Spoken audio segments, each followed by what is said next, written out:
Hi everybody, today is February the 20th, 2017, and I wanted to do a little update on my railroad. Finally have it tied in a little bit and working. This will be video number 5, even though it's been a couple years since video number 4 came out, but let me talk about the 4 sections that I have built. This one right here, which has a locomotive on it. This is my yard section. As you can see down here, I've got a control panel built. All the turnouts are hand built with fast tracks jigs. Everything's working good. Electrical's doing fine. They all work, which is great. The plan is eventually to have these back 2 tracks tied into some engine facility and a car repair facility and a fuel track and things back in here on this blank section. Haven't got to that yet. That's one of the next projects to work on.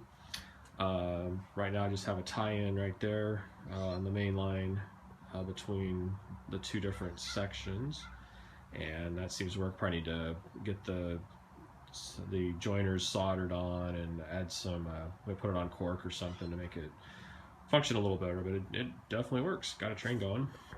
And then over here is kind of the second yard section right here. Nothing much going on yet. Just a couple of switching leads right there. The second track may be my AD track. I'm not really sure yet how it's going to work.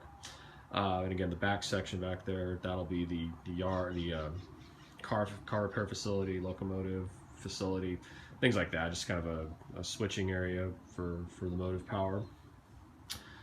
For this one, I didn't do too much of a control panel. This is kind of early on, trying to figure out how to do things. These are just 2 switches that I have embedded in the top layer, the plyboard, and they also work and work just fine.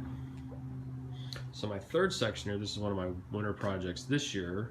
This is my Y, and kind of give you a good view of that. And all sections of it work. I've tested it, and the polarity does everything like we expect it to. This is my little control panel that I built for the Y. The red section there, the left section, as we're looking at it, that is the reversing section, so that the polarity on those on the rails has to be reversed depending upon which way the train is heading. So right now nothing hooked up on the back one yet. But they work. Oh, I should mention all of the switches are all tortoise switch machines on everything down there. The switch machine on the front of the Y here, it's also a tortoise. These 2 up here at the top, I just tried to do hand throws just to kind of see how that process works, and it worked fine.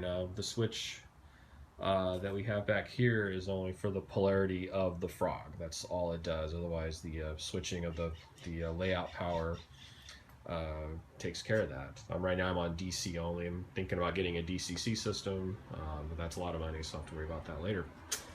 And then my final section here, this is actually one of my more done sections. This is a 180-degree turn around. At some point I'm envisioning this thing would just be a big loop. Right now it just goes point to point and point to really nowhere. It just kind of drops off the end of the earth right there. But this I built last year, and I think it looks pretty cool. I got some trees going in this one, got a couple of tunnel portals, and I'm not sure, this looks a little empty right here right now. I'm not sure if I want to make a little park or a campground or something.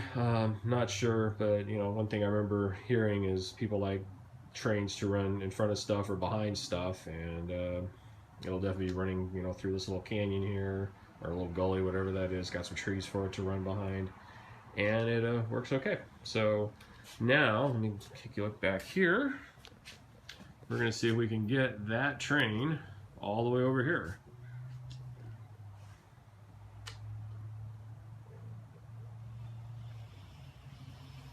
And here it comes.